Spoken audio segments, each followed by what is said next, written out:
الرحمن الرحیم نحمده ونصلی ونسلم علی رسوله الکریم اما بعد۔ دروس الصرف کا سلسلہ چل رہا ہے۔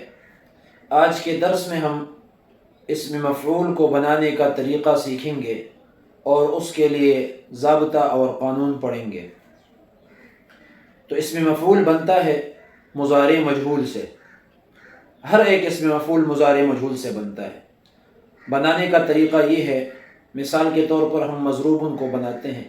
مضروبن کو یضرب سے بنایا، علامت مضارعات کو حذف کر کے میم مفتوحہ لگایا اور عین کلمہ پر ضمہ اشباعی لگا کر آخر میں تنوین تمکن لگا دیا تو مضروبن بن گیا۔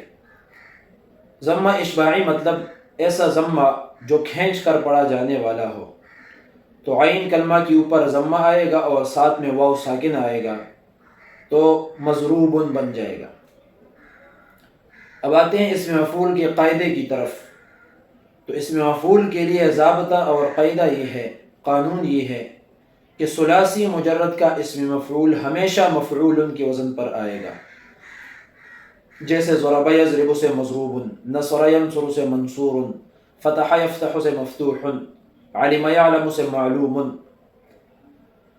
اور غیر ثلاثی مجرد کا اسم مفعول اسی باب کے مضارع مجہول سے بنے گا، اس طور پر کہ حروف عطین کو حذف کر کے میم مضمومہ لگائیں گے اور آخر میں تنوین تمکن لگائیں گے تو اسم مفعول بن جائے گا۔ جیسے یکرم سے مکرم، یتصرف سے متصرف، یصرف سے مصرف، یتضارب سے متضارب۔ تو یہ تھا ہمارا آج کا درس۔ اسی کو ذرا بورڈ پر بھی کر لیتے ہیں سمجھانے کے لیے۔ آپ بھی قلم کاغذ سامنے رکھ کر اس چیز کو غور سے دیکھیں اور پھر خود کوشش کریں، ٹرائی کیجئے، بنائیں، تاکہ آپ کی سمجھ میں یہ بات آ جائیں اور پکی طرح بیٹھ جائے۔ جزاکم اللہ خیرہ۔ تو بات کر رہے تھے اسم مفعول کی۔ تو ثلاثی مجرد کا اسم مفعول ہمیشہ مفعول کے وزن پر آئے گا، جیسے مضروب، مفتوح، محسوب وغیرہ۔ یہ تو آسان ہے۔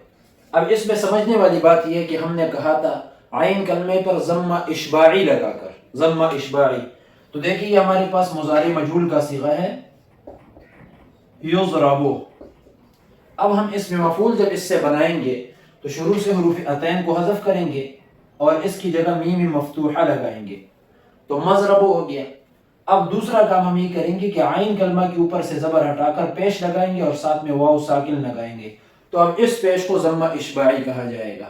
اور تیسرا کام کریں گے، آخر میں دو پیش کر لیں گے تو مضروب بن جائے گا۔ اسی طرح محسوب، مفتوح، منصور، تمام پہ اب ٹرائی کیجئے، انشاءاللہ بات واضح ہو جائے گی۔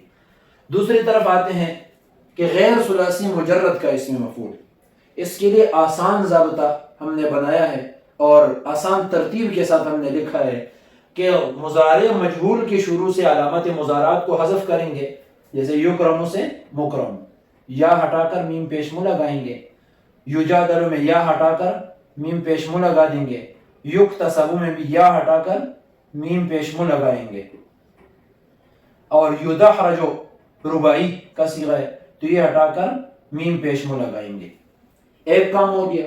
اب دوسرا کام ہم یہ کریں گے کہ آخر میں پیش لگائیں گے مکرم، مجادل، مکتسب، مدحرج۔ ہمارا اسم مفعول تیار ہے۔ بس یہ دو کام کرنے، آسان آسان۔ آپ قلم کاغذ رکھ لیں اور شروع ہو جائے، انشاءاللہ بات سمجھ آئے گی۔ بات سمجھ نہ آئے، کوئی بھی بات صرف کے متعلق کوئی بھی سوال ہو، لوگوں کے اندر ہمارا نمبر لکھا ہوا ہے، آپ اس پر رابطہ کر سکتے ہیں، انشاءاللہ جواب مل جائے گا۔ وآخر دعوانا ان الحمد للہ رب العالمین۔